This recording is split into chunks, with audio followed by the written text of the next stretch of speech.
So congratulations on completing another debate. I think this was an excellent debate, and I'm going to run through each speech in succession as they appeared in order.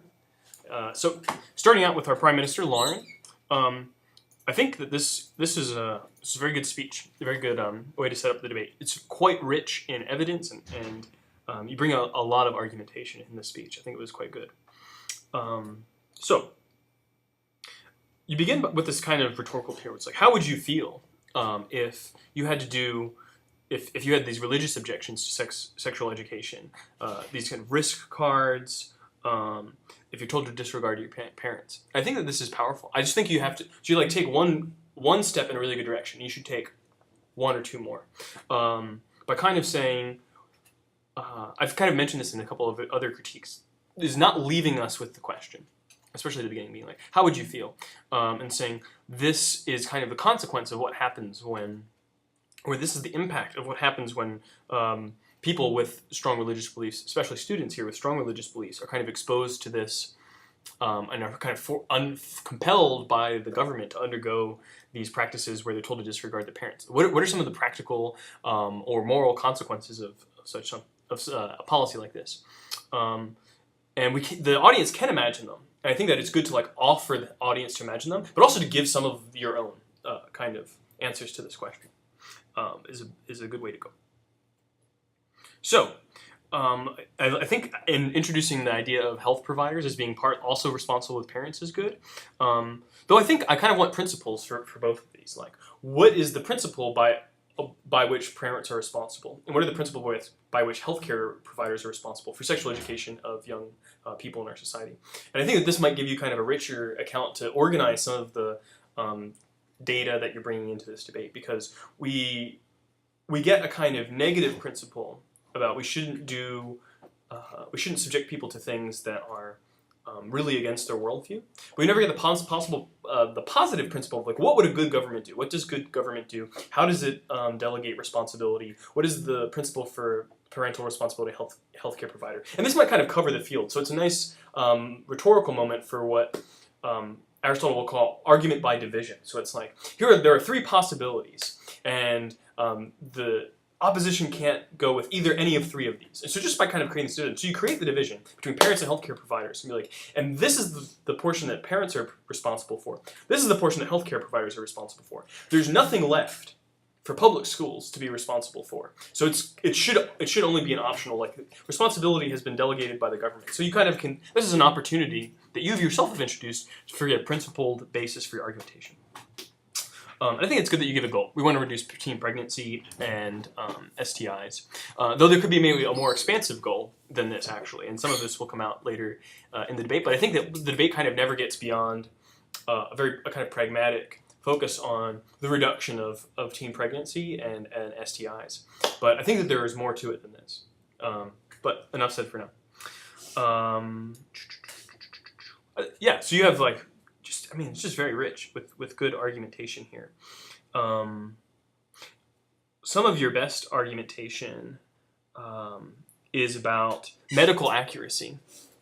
And you talk about how different states have different standards for this. But I don't think that part's actually that interesting, because you're kind of giving a description of the status quo here. But I think that the best part is just your kind of list of all of the different ways that inaccuracy can kind of emerge. So one of this is that not all states require it.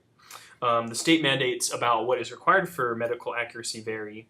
Schools teach different things, so it's like at each level, at the level of the nation, at the level of the state, at the level of the public school, things have to be kind of negotiated into particular regimes of curriculum, scheduling, what teachers are available to teach what at what times.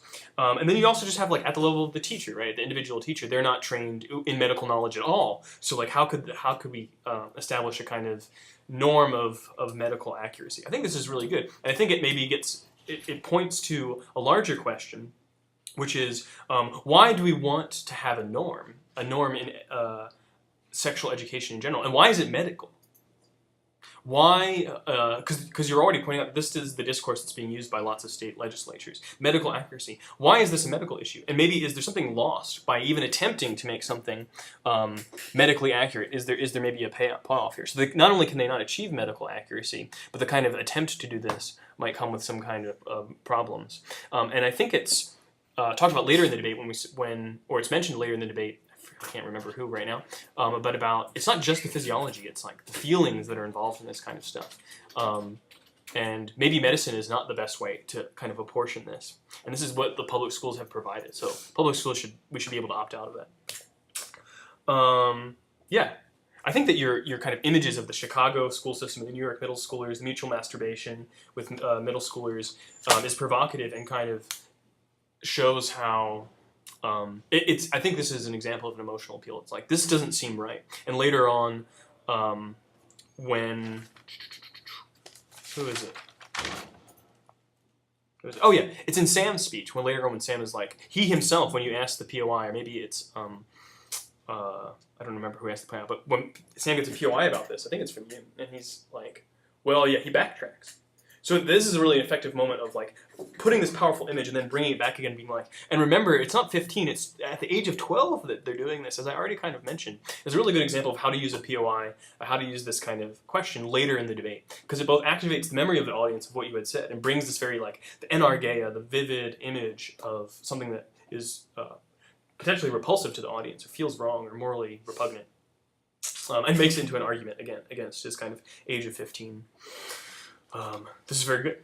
Okay, so now, so this is really good. And I think, so one thing I would say is that when you say, you make some arguments about there's no curriculum for the LGBTQ students, and you say that, well then instead it's always kind of presented as abnormal or deviant. And I think this is good. I think again it's like one step further. It's like, you might say, so in the status quo, this is really bad. The kind of education that's given is like piecemeal. It's often kind of marginalizes these students even further.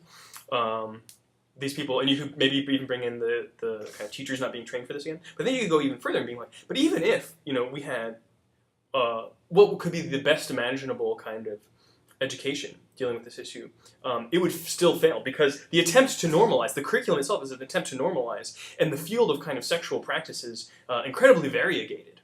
So like never the twain shall meet. And I think that this is kind of a more powerful argument, and you're pointing to it a bunch of times when you kind of bring in the normalization part of the curriculum, but you never quite get there. So on the whole, again, very good speech. And so the next step is the next step, taking your argument one step further, rather than having a whole bunch of different arguments. You might take like 3 or 4 of them, and then just kind of advance them as far as possible. I think that this is a more effective strategy, and will keep you in the mind of the judges more throughout the debate, because the judges end up saying, like, a lot of your stuff isn't relevant at the end of the debate. I don't agree, actually, but I see why. It's because you have so much that it's like hard, and people aren't going to be able to pick up on the much. So take a few, take it as far as it can go. Okay, that was a long speech that I gave myself, longer than your speech. That was 8 minutes. Okay, so leader of opposition, Bridget. Way to the snappy intro, right? You guys are really good on this as a team. Students need to know. I think that this is the right way to go, to use the intro. And it's much better than saying the motion, saying the resolution. I think you have a just really great delivery here. Your way of kind of like focusing us in on certain kinds of statistical evidence, but like you change your voice, you kind of arrange it in a pattern that it kind of increases. This is all very effective. So this is a very effective presentation of evidence that's difficult to present orally. So a lot of people are kind of reading statistics at us, and sometimes I'll miss the number, or I'll miss the source or something. And I imagine that for especially other people in audiences might even happen more when they're not kind of like used to hearing people speak quickly, evidence at them. So you have kind of you give us a nice example of how to present complex evidence in an oral mode by arranging it, by emphasizing it in particular ways. This is really good and very, very important. Yeah, I think this point about like the sex ed is kind of, there's no curriculum for it because you can't get out of science, math, and religion. It doesn't quite work because I'm not sure why science or math or religion was the other one. That's what I wrote down. Science or math or biology are like sex ed. Because it seems to be kind of a principle of the debate even, that sex ed is distinct. And you're like, no, it's just like them. But you don't give any warrant for this claim. Why is sexual education just like science, math, or religion? Why is it part of the curriculum? Why does it need to be? And because maybe the implicit assumption here in the doxa is that science and math and religion are like, it's not religion. Why do I have this written down? Science, math, and biology, I think it was, are essential for kinds of being just a citizen, being kind of, we don't hear this kind of broad debate about what public schooling is for. But it's not clear why sex ed is the same. And I think you can make this argument, but you just don't kind of back up the claim with a sufficient warrant. So something to work on there. Yeah, I think that you do have a nice kind of rebuttal here, and you mark it as a rebuttal, which is good in the debate. When you're like, they've said that some of these teachers have no personal relationship with students. You're like, this is a good thing, and so we can think about this as a turn of the argument. Be like, it's actually good. We concede that there is no personal relationship, but it's a good thing, not a bad thing, because this allows them to get part of the problem is that students, when they're under parental concern, when they're under parental supervision, they don't ask the right questions because they're scared of what their parents will do and what they'll think about what they're doing. So this is good to not have personal relationship. And it also is good because they won't give all their opinions. They're kind of there as a functionary of the state. And this is actually a better way to go. So this is good. Fascinating argument, they kind of just mentioned this, is why is sex ed important at kind of younger and younger ages? Because puberty is beginning earlier for environmental reasons. I think this is something you want to kind of maybe expand on and being this is what you can call a kind of urgency appeal. Not only is it important, it's even more important that we do it now. We do it earlier because there's something changing in the status quo, which is that puberty is happening at younger and younger ages. So just to make this a bigger point, I think.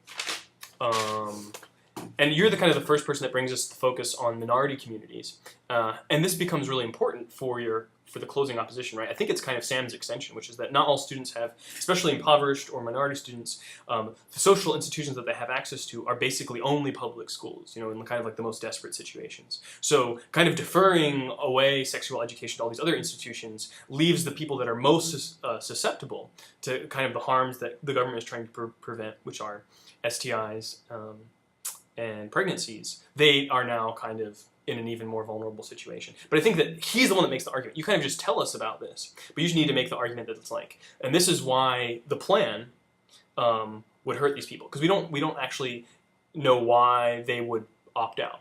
So some of this stuff just needs to be brought together. Why would it be more likely that these students would opt out, and why would this, what kinds of consequences come from this? Okay, good job. Anna, you're the DPM here. Small point, but important point. You get up to the podium and you're like, I need my pen.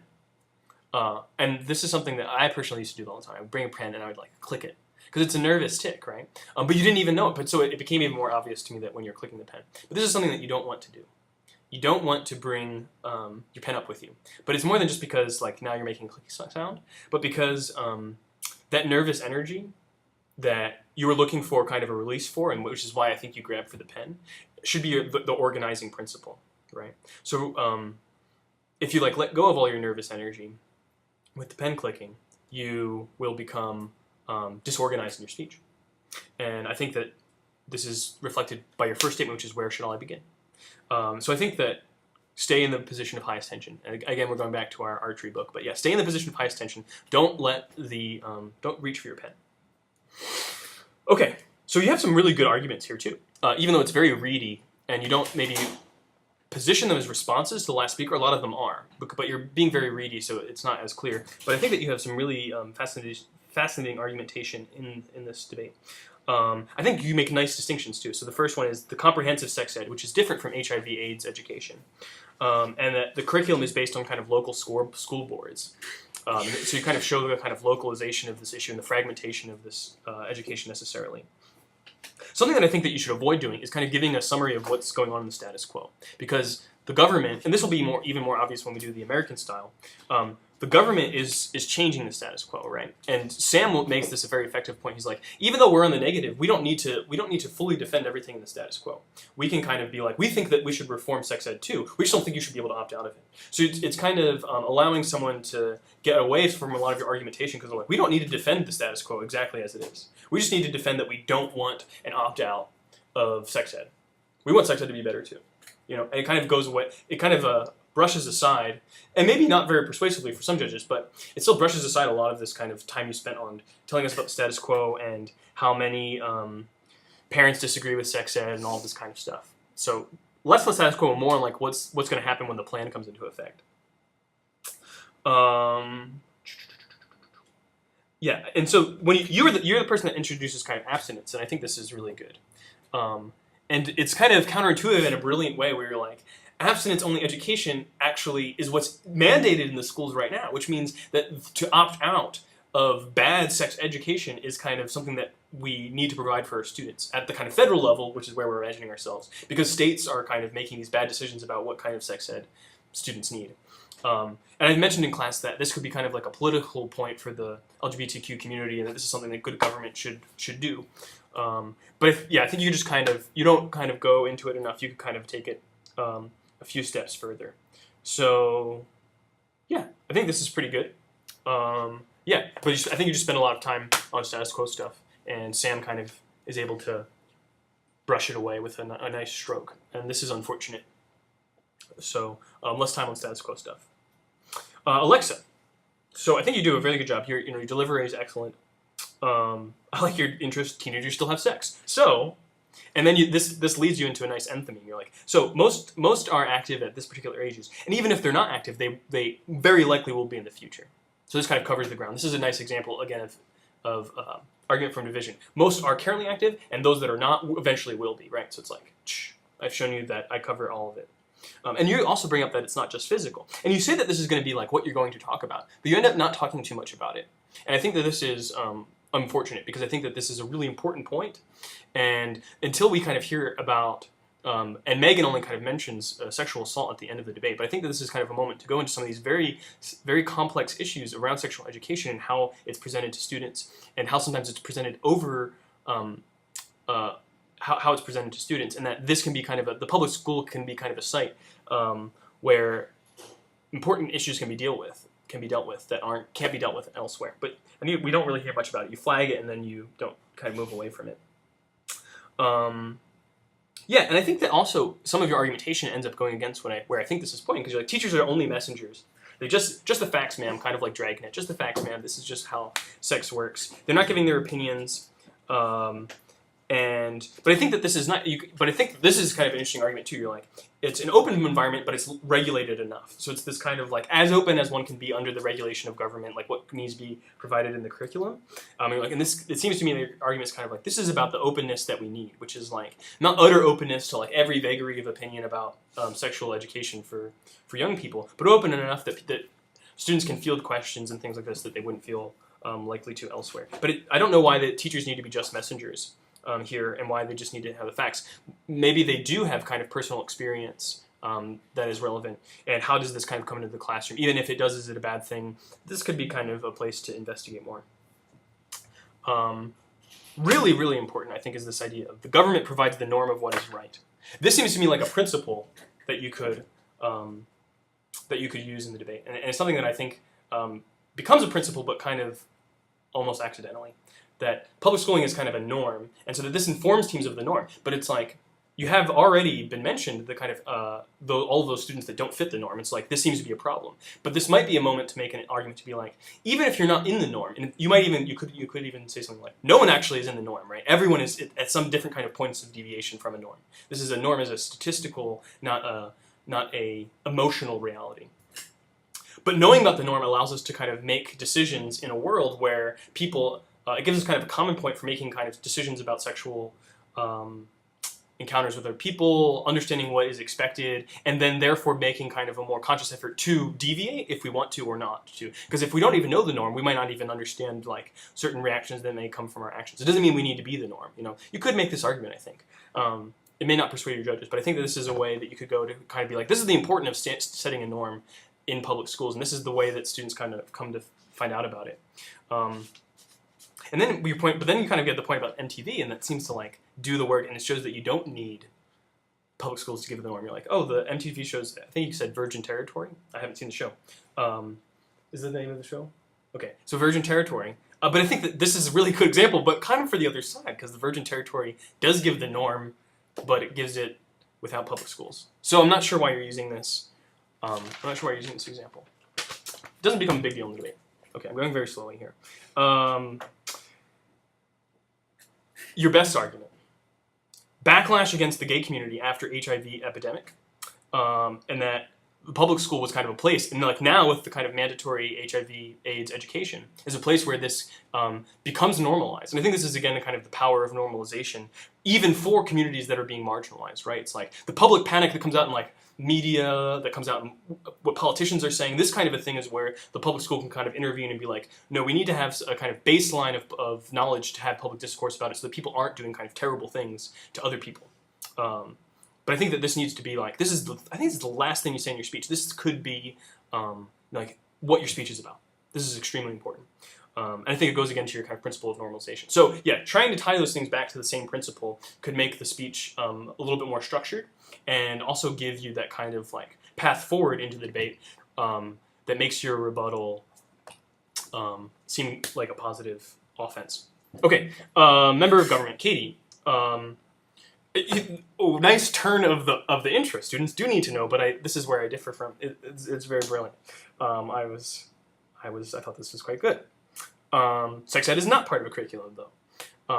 And you kind of show this. Like anatomy is covered in biology class, right? You do, again, argument from division. Very nice.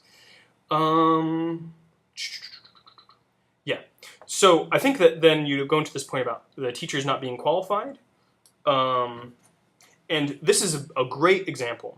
I think this is the best answer to a POI we've seen so far. Because you are about to go into an anecdote, but you're like, okay, you take the POI. The POI is an experience, like personal experience, part of the training of the teacher. They don't need specialized experience. You're like, well, let me tell you my anecdote.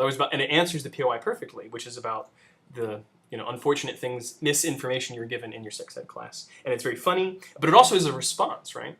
And so I think that this is a good way to use anecdotal evidence, right? It's a response to a POI, and it kind of just looks like pushes the ground away so that you can keep going forward. So this is a very good response. Then you say, so in response to this, sex ed should be left to the professionals. And the options outside of the school are even more effective. But I kind of now want to know, well, what is the kind of training that's required to give sex ed to high schoolers? Because I know it's vaguely healthcare professional-ish, maybe parental, but I'm not really sure. So you're like, there is a knowledge because we can spot misinformation, but it's not clear what the knowledge is or how people would be trained in that, and what social institutions do provide this kind of information. Anyway, as we kind of mentioned in class, I think that the stuff about Turner syndrome is beautiful. The hypoactive sexual desire disorder, I've never heard of this before, but beautiful kind of examples of, especially here when you give the impact for these people, it hurts their self-esteem, and it goes against what their healthcare providers are telling them. I'm not sure what that is, but I filled in the blanks. So it's like, yeah, their healthcare providers might want them to opt out because this could be damaging to other kind of psychological self-organization of the student, right? So this is really good. Okay, member of opposition, Sam. I really like in your speech that you just begin straight off with the rebuttal. It's not the kind of flashy intro that we've heard in the other parts. That you'd be like, here's the rebuttal. Because in a lot of places, I don't think in any speech so far in any of the debates, we've heard kind of a clear kind of, this is a rebuttal part of my speech. And it's very nice and it makes it easy to listen to. And your rebuttal is very good. As also your judges kind of reflected because you won the debate. Teens don't all have access, right? And I think I think even though this is rebuttal, this is your extension. So I think that one way to kind of merge these things together is to be like, I'm going to rebut all the speeches, but I want to like show why the one point in the debate that hasn't mentioned is so important, is that teens don't all have access, and the teens that don't have access to all these social institutions are those that are most impoverished, those that are racial minorities, etc. And that this is my response to all of the things that have been said in the debate. And this kind of merges your rebuttal with your constructive material in a way that can be very compelling. Yeah, and your use of evidence is very nice. I really like your kind of way of bringing in. Yeah, your use of evidence is very good.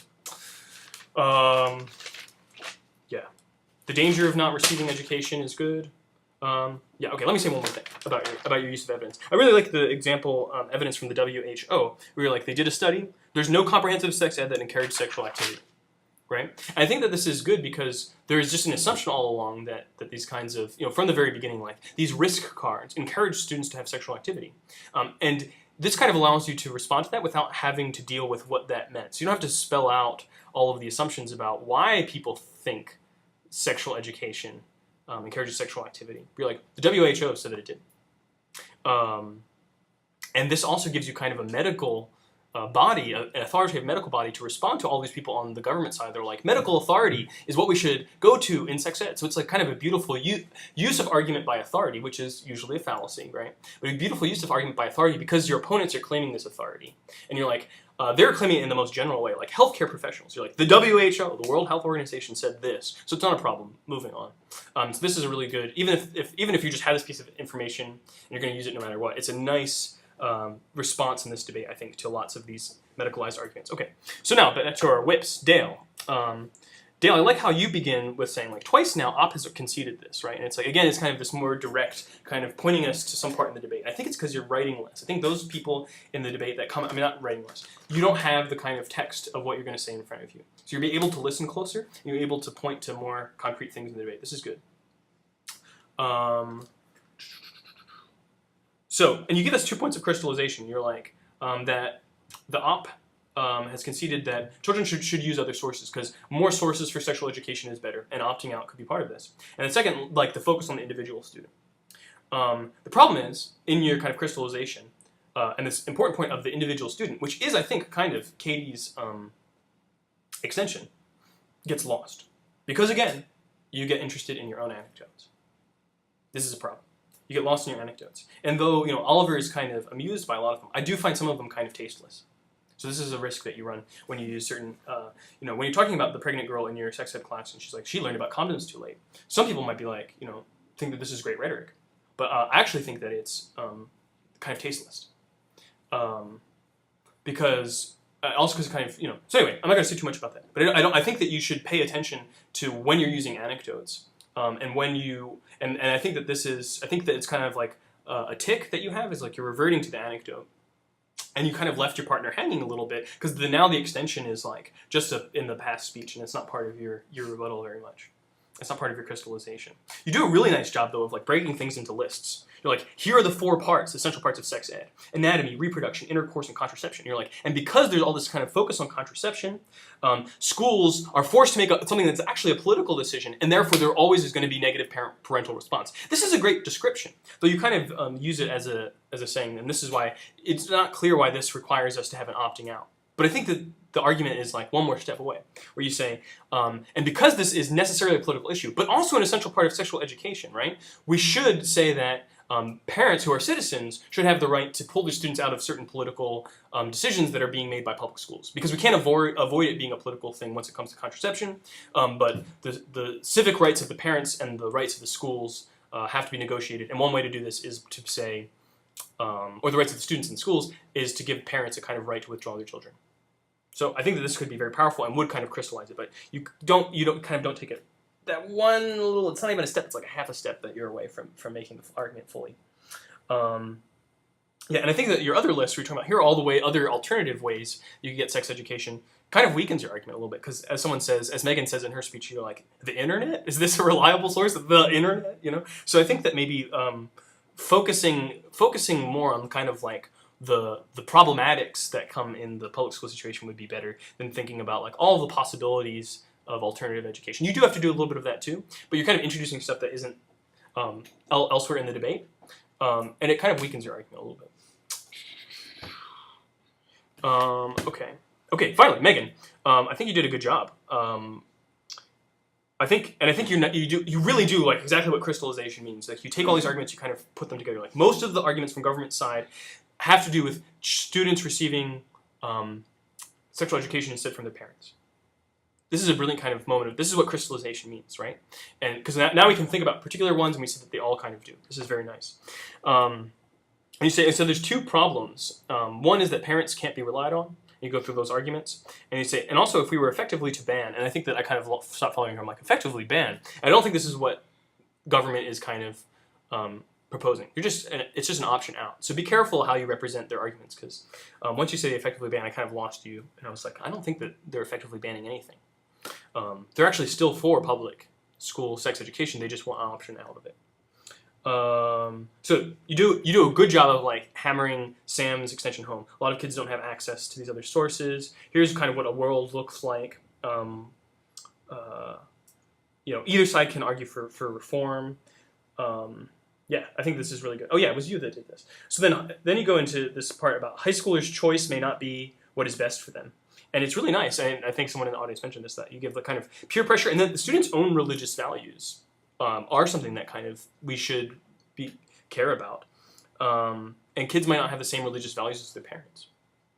This is something that isn't really talked about in the debate, but I don't think it's new argumentation in like a rule-breaky way. But I think it's really good to kind of show that there's maybe these people are a little bit more complex than we thought. Though your kind of peer pressure arguments kind of makes them seem like lemmings a little bit following their peers. But I think that this would be something that would be interesting in the debate, to be like, what's the complexity of kind of teenage life that the policy either way would affect, and what would it look like? So, and I think that the argument that sex ed, tailored sex ed is just not feasible. You get the POI about this, and because they're like, well, if it's not feasible, then wouldn't we want certain people to be able to opt out because they have these particular conditions? And you're like, well, they can get alternate sources. So I think this is the weakest part of your speech. It might be just something better off not to mention. I don't know. I don't have anything better to say about it than that. Better off not to mention that the individual or the tailored for each person isn't feasible in the public school. But another way you might approach it is to say something like, there is a kind of value. It might be to bring those things that we talked about in class together, like the weighing of the impact on the impoverished students and the weighing of the impact of these like students with Turner syndrome. And there's a bunch of ways to do it. There's just more impoverished students, so we should default to the kind of principle that's better for them. But you can also kind of say that, like, well, you know, this might be like further stigmatized students, that like the ones that are opting out are these ones with like these special kind of syndromes and stuff, and it's better to just kind of mainstream people like we do with certain. Like mainstreaming is, if we can do it, we should just mainstream everyone, right? The specialization option should only happen in places where it's really critical for that person to be able to live in society. So you could kind of make this into an argument about why specialization should be like the last resort in public schools or something, rather than just not being feasible. And again, as someone else, it might have been, I forget who it was in the audience, said, this argument about learning about statutory rape and how to be victims of sexual assault actually is also a very good response to this. And I think it's a very important part of the debate, and it doesn't really get, you're the first person to really mention it. And I think that this could be something that the whole debate could have been kind of more enriched by thinking about what public school sexual education might do in response to kind of a culture of sexual violence, and what that means. So I think that your argument is effective, but this is to everyone else in the debate. This should have come up earlier. Yeah. So anyway, good job, everyone. Again, a long critique, but I really enjoyed this debate, and I hope that our next round of debates will be just as interesting. Bye. Good night.